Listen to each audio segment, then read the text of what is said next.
Oi gente, hoje vamos resolver uma questão do THE da UFRJ de 2014, é a questão número 6 do vestibular de música.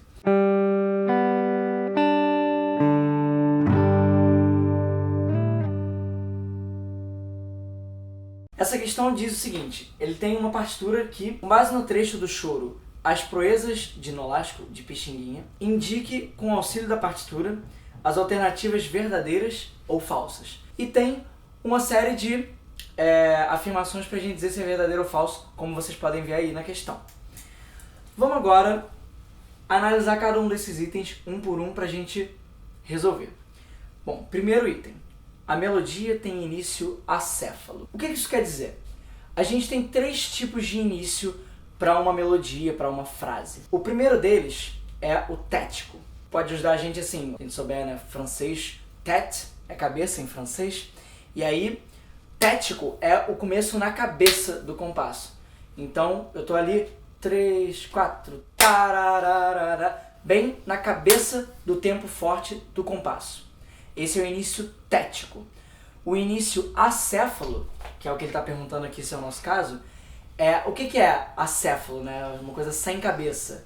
Então é literalmente o início em que você não tem nada na cabeça do compasso e você só ataca logo depois. Por exemplo, 3, 4, taratatata, né? Etc. Certo? Repara como eu tenho aqui 3, 4, pá, para, pá. Eu dei o pau ali pra gente marcar o tempo forte, mas essa melodia não se iniciou no tempo forte. O outro tipo de início é o início anacrústico, né? A gente chama de anacruse. Ele tem uma diferença sutil pro acéfalo, que é o seguinte, o acéfalo é aquele que a gente atacou a cabeça do tempo e aí a gente começou, certo? O anacrústico é uma puxadinha que vem antes da cabeça do tempo. Por exemplo, 3... Taratatarata. Reparou como eu comecei o tatara antes de dar a palma no tempo forte? Tataratata, parabéns, né? Várias músicas tem essa puxadinha. Taratá. A puxadinha anacrústica, ela vem no finalzinho, logo antes da cabeça do tempo. Enquanto o acéfalo, ele vem depois do tempo forte. Com base nisso, vamos voltar à nossa questão. Ele está dizendo, no primeiro item, que o nosso trecho aqui tem o início acéfalo. Bom, como é que a gente pode ver isso com base só no que está escrito aqui? Eu tenho um compasso 2/4. Então, eu tenho que ter duas semínimas, né? O equivalente a duas semínimas em cada compasso. O meu início, ele tem um compasso inteiro, eu tenho só 3 semicolcheias. Isso não dá um compasso inteiro, né? Olha só, repara aqui, né? Eu tenho a barra de compasso aqui, o ritornelo. Eu não tenho um compasso inteiro aqui no início, então ele não está começando na cabeça do tempo, certo? Na cabeça do compasso. Alguma coisa, ele não é tético, a gente pode ter essa certeza. Mas como é que eu vou saber se ele é acéfalo ou anacruse? Isso é uma diferença um pouco sutil às vezes, porque os dois são inícios que você de alguma forma tem um compasso incompleto. Mas olha só, aqui eu tenho um trechinho que é muito do final do compasso, certo? Eu tenho aqui o quê? Pá. Eu vou ler o ritmo desses dois, desse primeiro sistema aqui, dessa parte de cima. Reparou? Como foi? 2, tá. Eu tô já muito mais suspendendo, não tá acontecendo aquela pancada que depois vem o som que é a questão do acéfalo, que seria 1, 2, taratata, por exemplo, né? Eu tô com uma antecipação que é quase só jogar essa bola para atacar aqui na cabeça do compasso. Então, primeiro item, a melodia tem início acéfalo, é falsa, porque o nosso início é anacrústico, beleza? Então vamos agora para o nosso segundo item, 6.2. A nota indicada com o número 1 é um cromatismo. Bom, eu destaquei aqui, não é? O número 1 está aqui em vermelho, essa nota aqui, esse dó sustenido, mas para a gente entender isso, vamos entender o que é um cromatismo. Cromatismo, né, cromático, essa palavra, se a gente tira do contexto musical, ela remete à cor, né? Cromatismo é uma nota que vai dar um colorido ali. entendendo colorido meio metaforicamente, né? Já que a gente está pensando em som. Então a gente já pode de cara pensar que o cromatismo ele é uma nota que não está na escala. Então se eu estou, por exemplo, em Dó maior, vai ser um Sol sustenido, por exemplo, vai ser uma nota que vai justamente dar esse colorido porque ela não está naquele... Ela não é uma nota que a gente espera ouvir naquele contexto. Mas para a gente chamar exatamente de cromatismo, esse fenômeno, é uma nota não só que não está na escala, mas que ela aparece para gerar um movimento de semitons. Tipo... certo? A menor subida ou descida possível que a gente pode ter, né? Dó, si, do, ré, esse semitonzinho que vai subindo ou descendo. É o que está acontecendo aqui. Vamos ver primeiro de tudo. Se a gente está andando uma sequência de semitons. Eu tenho aqui Si, Dó, é a nossa sequência aqui que importa. Dó, Dó sustenido, Ré. Tá, tá, tá. Eu andei de fato uma escadinha de semitons, certo? Repara que eu não andei graus da escala. De fato, né? É um cromatismo e pra gente ter certeza, olha só, a gente está em Sol maior aqui pela armadura de clave, poderia ser Mi menor, mas eu tenho aqui um acorde de Sol, Ré7, que é a dominante do Sol. Eu estou em Sol maior. Dó sustenido não é uma nota de Sol maior. Tanto é que eu tenho que botar uma alteração aqui, não está na armadura de clave. Então, tudo isso nos leva a concluir que realmente é um cromatismo. É uma nota que está fora da escala e que está aparecendo para gerar esse movimento de aproximação. Então, o item 6.2, a nota indicada com o número 1 é um cromatismo, é verdadeiro. Agora vamos para o item 6.3. O sinal indicado com o número 2 é uma ligadura de duração. O número 2, olha, está aqui, ele está apontando para esse arco, né, que está nessas duas notas. Primeiro de tudo, vamos lembrar o que é essa ligadura de duração, não é? Existem dois tipos de ligadura, que são justamente esses arcos que a gente desenha na partitura entre as notas. Uma ligadura de duração é quando eu tenho, por exemplo, isso aqui. Essa ligadura aqui vai fazer o que com essa semínima? Tá, tá, né? Fez ela durar um tempo e meio. Tá, tá. A ligadura de duração é aquela que tem o papel de somar durações de notas, né? E que aí com isso você consegue às vezes fazer uma nota durar mais do que você precisa, gerar uns swings, umas coisas. Reparem aqui o seguinte, a ligadura que eu tenho aqui, ela é muito parecida, né? Ela é também esse arco, mas eu estou ligando duas notas diferentes, não é? Então, se a ligadura de duração ela é sempre usada para aumentar a duração de uma mesma nota. Aqui eu tenho um Si e um Lá que estão com esse arco em cima um do outro. Então isso quer dizer, eu não estou aumentando a duração desse Si, porque logo depois eu já estou articulando para um Lá. Essa ligadura é o que a gente chama de ligadura de expressão, que é uma coisa até mais sutil, não é? Porque a ligadura de duração é muito matemática, né? Eu tenho aqui, se eu tivesse uma ligadura de duração aqui, seria tá, tá, tá, tá, tá, tá. Eu aumentaria a duração dessa nota para somar com essa. Mas não é isso que está acontecendo aqui. Aqui é uma coisa de expressão, no sentido de eu tocar ou cantar essa nota mais legato.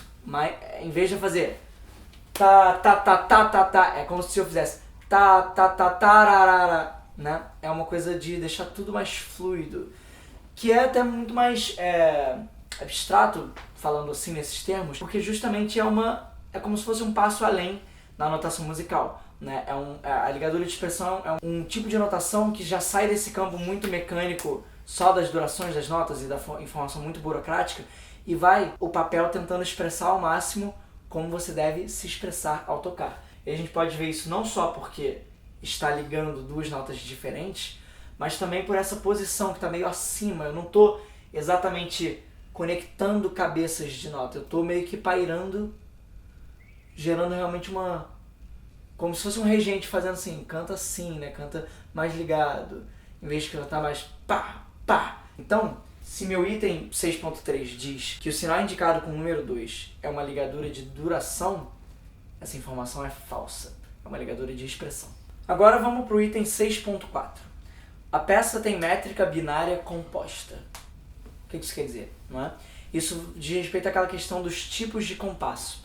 A gente tem compassos simples e compassos compostos. Qual é a diferença? O compasso simples é aquele em que os tempos eles podem ser divididos em base de 2. Então eu vou ter assim, tá, tá, tá, tá, 1, 2, 1, 2, ou então 1, 2, 3, 4, 1, 2, 3, 4. Eu vou sempre ser capaz de subdividir o tempo em partes de base 2, né? Em 2, 4, 8, etc. Claro que, por exemplo, aqui eu tenho um tempo com 3 notas, né, acontecendo nesse um tempo. Tá, tá, tá. 1, 2, 3. Mas se a gente desmembra isso, eu tenho 2 colcheias, né? Tá, tá, tará. A base da divisão é binária. A divisão do compasso composto, ela é ternária. Eu vou sentir esses tempos com uma subdivisão em 3. Então, repara aqui, ó. Tá, tá, tá, tá, tá, tá, tá, tá, tá, tá, tá, tá. 1, 2, 3, 1. Repara que eu posso... Não se trata de mudar o tempo em si. Se trata de mudar o interior do tempo. Repara que eu mantive o mesmo tempo, só que no caso eu estou encarando esse tempo como composto. 1, 2, 3, 1, 2, 3, 1.